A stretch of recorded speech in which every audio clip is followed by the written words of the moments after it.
Big boss హౌస్‌లో ఉన్న ప్రతి ఒక్క కంటెస్టెంట్‌కు బయట జనాలు వేసే ఓట్లు చాలా ఇంపార్టెంట్. వాళ్ళు హౌస్‌లో చేసే ప్రవర్తన బట్టి బయట ఓటింగ్స్ అన్నవి తారుమారవుతూ ఉంటాయి. అయితే ఈ వారం 8 మంది కంటెస్టెంట్స్ నామినేషన్స్‌లో ఉన్నారు. మరి వారికి ఓటింగ్ ఎలా జరుగుతుందో ఈ వీడియోలో తెలుసుకుందాం.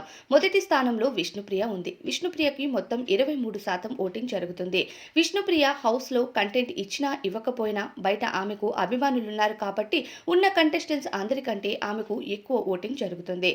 ఇక ఓట్లే రావు అనుకున్న నాగమణికంట రెండవ స్థానంలో కొనసాగుతున్నాడు. ఈయనకి 19% ఓటింగ్ జరిగింది.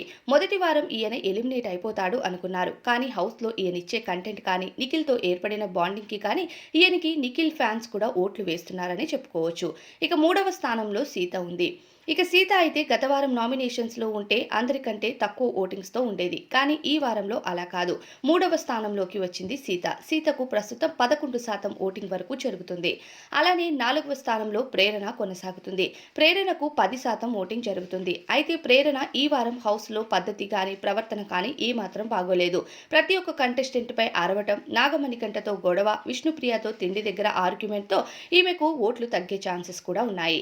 అలానే ఐదవ స్థానంలో యష్మి కొనసాగుతుంది. యష్మి అయితే 3 వారాలుగా హౌస్‌లో తను చేస్తున్న ప్రవర్తనకు బయట చూసే జనాలు యష్మి గౌడపై చిరాకుని పెంచుకున్నారు.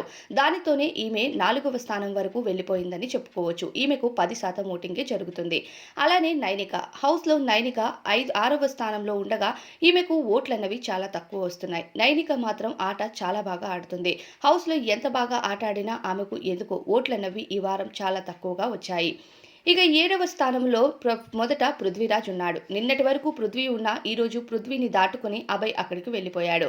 అభయ్‌కు ఇక 7% ఓటింగ్ జరిగింది. పృథ్వీకి 6% ఓటింగ్ జరగడంతో అభయ్ మాత్రం ప్రస్తుతం పృథ్వీ కంటే సేఫ్ జోన్‌లో ఉన్నాడు. అయితే ప్రస్తుతం డేంజర్ జోన్‌లో ముగ్గురు కంటెస్టెంట్స్ ఉన్నారు. పృథ్వీ, అలానే అభయ్, దాంతో పాటు నైనిక కూడా డేంజర్ జోన్‌లో ఉంది. వీళ్ళ ముగ్గురులో ఓట్లు తారుమారవుతే ఎవరు ఎప్పుడు ఏ స్థానంలోకి మారిపోతారు అన్నది చెప్పలేము. నిన్నటి వరకు లిస్ట్‌లో పృథ్వీ ఉండగా ఈరోజు అభయ్ ఉన్నాడు. రేపు అభయ్ నైనికను దాటుకొని ముందుకు వెళ్ళినట్టయితే ఖచ్చితంగా నైనిక కూడా డేంజర్ జోన్‌లో ఉంటుంది. మరి దీనిపైన మీ అభిప్రాయం ఏంటో కామెంట్స్‌లో చెప్పండి.